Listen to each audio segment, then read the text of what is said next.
Shout out, hey man. Appreciate that. All the way from Germany. Yes, sir. Yeah, hell yeah. Also, too, my name's Tyler. So if you guys have any questions, any complaints, any feedback, let us know. We're here to make this experience better and just keep improving. But Addy, man, appreciate you for coming out, bro. Hey, thank you for having me. It's an honor, man. Yeah. Let's go. Tell us who you are, what you do, man. So my name is AdyB. I'm a hip-hop artist and an actor. You know what I'm saying? I was born and raised in Romania, and I've been living in Germany since I was probably like 12. And, you know, I like to do music to inspire people to, you know, let out whatever's going on in my mind. And hopefully some people feel the same way and can relate, you know? Hell yeah. So, yeah. That's fine, man. So you were born in Romania. You live in Munich now. Yeah. How have those two places like shaped your creativity and artistry over the past few years? I think it's, you know, it's given that I grew up in two different circumstances, given from comparing it from Romania coming to Germany. It's two different worlds completely. Arriving in Germany was, you know, a big change because I was like pretty young also, so I didn't really know. It kind of disconnected me from my home, from Romania. So then I started getting introduced to different cultures. Like I would have a lot of friends from the States, for example, or Nigerians, or just very multicultural upbringing. So I'd say both were very positive and had a big effect on me. And also, given that I started making music as soon as I touched down in Germany, it's a blessing. That's what got us here right now. So yeah. Hell yeah. And this is your first performance in the States, correct? Yes, sir. How's it feel? Shit, exciting. Hell yeah. Yeah. How's the experience been so far? In the States, cool. It's pretty good. It's, you know, it's very different to living in Germany and being out here. The air quality is different. Food is different. But, you know, generally, the people are more open, more fun to be around. They enjoy life a little bit more. So you could tell, like, the first few days, as soon as you get here, it's completely different. How's that energy been different, like, specifically? I mean, I don't know. In Germany, people are not very, you know, a lot of people got to work here too, like got to focus on working and getting money and all of that. But I don't know, the pace is faster. The people, I don't know, it's easier to speak to people here. In Germany, they're more closed. Like they'll have their own little bubble and they stay there. But out here, you could go to that venue, meet people, talk to people, and people are open, you know, so yeah. Yeah, it's so funny you say that too, because people have this connotation, this preconceived notion that people in New York are rude and they don't want to talk. But I feel like unless you like live here or you travel here, it's like that's the opposite. Like people are always here to help and chop it up. Yeah, I mean, I had, you know, both experiences, you know what I'm saying? Of course. I think it really depends on your energy, the way you approach things, or the way you move around, the way you energy you radiate, that is going to define the experience that you're going to have in the specific location. So yeah. Hell yeah. You mentioned earlier you are also an actor. Mm-hmm. How does that affect your creativity, like playing both roles and doing that? I think it's like it's both like acting and making music are both forms of expression. So it's like, you know, I found a second passion where I could, like, you know, let out whatever's going on within me emotionally and just let it out in forms that I probably couldn't do in real life, depending on the role that I get also. But it's definitely it gives me opportunity to deal with to do inner work where it's needed and, you know, express it as such. Oh yeah. Yeah. Fire. Looking ahead, talking about music you're working on right now. You're working on an EP, EUPHORIA, with Shuko right now. What's that creative chemistry been like with you guys? It's been pretty good, man. Like Shuko is a very dope. He's a German producer. He's been Grammy-nominated. Worked with a lot of great people, Kanye West, Anderson .Paak, but just to name a few. And he took me under his wing for this little EP. You know, it's a very great experience. It works pretty smooth. Like, you know, when you get together with somebody and it just flows and you have an understanding. Even if there's a little misunderstandings, it's just a very within flow creative process. So it's not like any forced way of getting to it. So it's very smooth. Hell yeah. You already have a few of the records out, but what can fans expect with the remaining tracks that are to come out with it? I said, I experimented a little bit with that one, with that project. So it's like more, getting a little funky, different BPM, a little faster. We speeding up the pace a little, so just stay tuned and it's gonna come about. Fire. And tell us about your recent record you dropped, Win. Tell us about that record and the inspiration for it. Win, yeah. Funnily enough, I wrote that record when I was very unmotivated and I was very low energetically, but it came out very positive and very focused on winning, and be like, all right, even if you got you in a mind state of, things may not work out, things might not go the way you want them to, you still got to keep the mind state of, it's gonna happen the way it should, man. You got to win. If you realize you got a purpose and a thing that you're going for, go for it, unapologetically, and that's what the song is about. Just win. You're a winner. Get to it. Yeah. Hell yeah. That song feels both like very personal and anthemic. How do you balance that vulnerability and that confidence at the same time on a record like that? It's kind of hard. Like, it's kind of hard to think about. Like, for example, that's a record that came about pretty quick. It's pretty fast. It's not like I sat there for like a couple days. Probably took me like an hour to write, an hour to record, and that was it. So sometimes it really differs. But once you're in what's it called? Excuse me, can you say the question? I was just like kind of drifting. Yeah, how do you balance the bringing the vulnerability and the confidence at the same time on a record like that? Oh yeah, speaking of vulnerability, it's kind of hard to go about vulnerability when you grew up in a place where vulnerability wasn't a thing to show very much. So it's kind of, I don't know. I made it happen, you know what I'm saying? So it's up there. Hell yeah. Yeah. That's dope.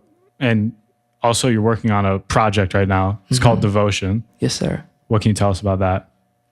Devotion is going to be nice. I got a couple, prominent features from Romania on there. I'm not going to say nothing yet. When the track list is out, they're going to be outside, Okay. I ain't going to call names right now, but it's going to be a dope. It's kind of like Win, and it's like the song Win, but it's like more of a showing my dedication and my approach and having faith throughout the process of, following the path and, running a marathon of life and getting to it. And, with the ups and downs, it's a very, dynamic project in terms of sound, also up and down. It's a lot of up and downs in terms of the way you feel when you listen to it. And that's basically that, sure. Oh yeah. What does devotion mean to you, both personally and artistically? I think both will have to do with being devoted to a higher purpose, not just, your temporary physical life, just being here. And then at some point in 100 years, you're gone and nobody gives a fuck about you being here anyway. So it's like, it's just about having faith in yourself as a person, that you could, grow and get better within you, because that's what you're going to have to do it for at the end of the day. We come alone, we die alone. Like we born alone and we die alone. So, you got to find that thing that you burn for in life, like that your heart is burning for in life, and follow it, being devoted to it through the highs and the lows, through whatever may come, and just keep it pushing like that, because there's nobody else gonna do it but you. So nobody can step in your shoes to do that. Hell yeah. And speaking on the themes of Win and Devotion, looking ahead 10 years from now, what do you hope to accomplish with your career? What do you hope is like the effect of your work and everything you're doing? I'm just hoping that people get to hear me and, they get inspired, especially people that come from where I come from and didn't possibly had a chance to, even dream. Like, bro, I'm in New York, bro. Like, you know what I'm saying? Like, I'm in New York. I come from a small city in Romania. It's in Eastern Europe, man. So everybody that come from there, that's an immigrant, they gonna know how to feel about that, man. You in New York, man. I was over there the other day looking at the Empire State. Like, damn, I seen that as a kid. I was trying to be Spider-Man. Like, damn, I'm here. I'm here. So yeah, it's like, I'm hoping that it's gonna reach as many people as possible. So, other than that, I could just do my creative part, and everything else is in God's hands. So, Hell yeah. Yeah.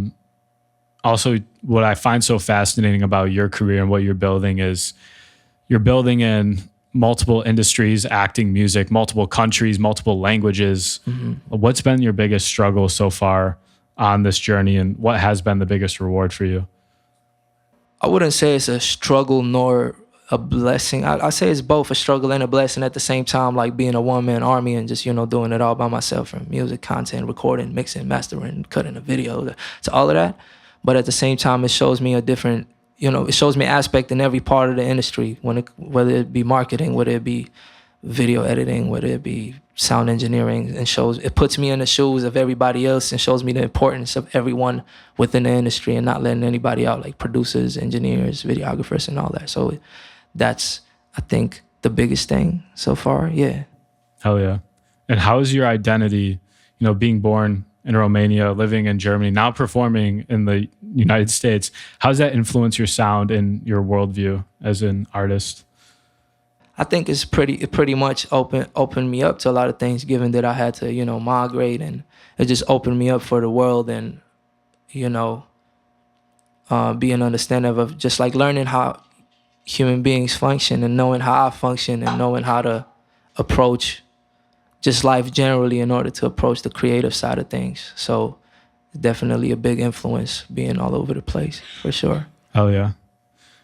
Someone that's never heard your music before, what song should they start off listening to? You see, in the other interview we did, I said "When," but it's like I couldn't just name one. But I think if you want to have like an uplifting, it's multiple tracks, man. I say start off with projects if you're a project listener. If you just like to listen to singles and single songs, that'll be a different thing. But project-wise, I would say start with Know Thyself, then go on to As Above, So Below, because it's an elevation from each song. But if you just want to get a single, you could get to When, Hoodie Season. Yeah, that'll be my answer to that, I guess. Yeah. Okay. What's something that you hope listeners take away listening to your music? Like one message or one theme? To continue pursuing, knowledge and wisdom, and get to know themselves, get to know life, get to know the world, and understand that it's never unending to knowledge and to wisdom. So you could always learn something, and don't think that you know it all, because you don't. So probably that so far, because that's the thing that I concern myself with within every day. So I guess that's what that's the message that so far should be expressed. Yeah. Oh yeah. We talked about the EP, the project. What are you most focused on, or like what's next for you as far as like where your head's at with everything? All over the place, man. It's all over the place. It's a blessing and a curse. It's a blessing and a curse. And it's like, it's a path of a lot of uncertainty, but within that uncertainty, you gotta cut off the doubts completely, eradicate doubt, completely get rid of it, even when it pops up. So, just working on that and working on being, being grounded and keeping it pushing. Yeah. Oh yeah. Something I was supposed to ask earlier that I forgot to, and it just came to me right now. How did you start making music? Because I tried to find articles about you and just do my research. And I was just so curious about that. How did you start making music? So it was basically, when we came to Germany, I was probably like 10. No, I was 12. I was 12 when we came to Germany, and we had, to make the rent a little bit easier, my mama had people over sometimes, because that's how we Romanians do it. You know what I'm saying? We always got people over there, but it's helping each other out. So it was two dudes at the crib. They was making music, and it was rappers, and they kind of introduced me to writing, and that's why I started writing. And it's funny because we had moved from a 1-bedroom apartment with 7 in. We had moved to a bigger apartment after like 2 years of being in Germany, and we didn't have lights. Like it was like the lights was cut off for like probably like 3 months or something. And then I said that in a song. I started writing songs about candlelight, and I actually did. Like it was a candlelight, you know what I'm saying? I had to sit right by the light and try to write some things, scribble something there. And that's kind of how it started. And then my first time in the studio, I was 15. I don't know if in the States they got like youth centers where like kids can go to after school. You probably got that here, right? Yeah. So it was one of them things where after school I was there, and there was some musicians there that like, hosted. They was always doing music with the kids that came to these youth centers. And they helped me out. Then went to the studio. We recorded a song together from scratch, completely like fully instrumentally played out, like produced out things, fully from scratch. So yeah, that was my first experience, and that's kind of as a writer and as a musician, the journey Man, at the beginning. Yeah. what a long way you've come, bro. I appreciate that, man. Hell yeah. And for people here watching online in the room with us tonight, what can they expect with your performance tonight? You know, just vibe with it. Let yourself get comfortable and, you know, let's vibe together, man. Let's go. Hell You know yeah. what I mean? And last question, where can the people find you on social and your Spotify, Apple Music, all that? All musical platforms, like streaming platforms, you have AdyB, capital A-D-Y, capital B, and Instagram, AdyChulo, TikTok, AdyChulo. And yeah, that'll be that. Where'd the Chulo come from in the back of the Hey, Instagram? man, I gotta get rid of that. I gotta trademark my name first. And then, Okay, respect. you know what I'm saying? Hell yeah. So it's a little story there, but yeah. Okay, fire. All right, dope. Let's give it up for Ady. Super excited for your performance and his band too. Let's give it up for his band.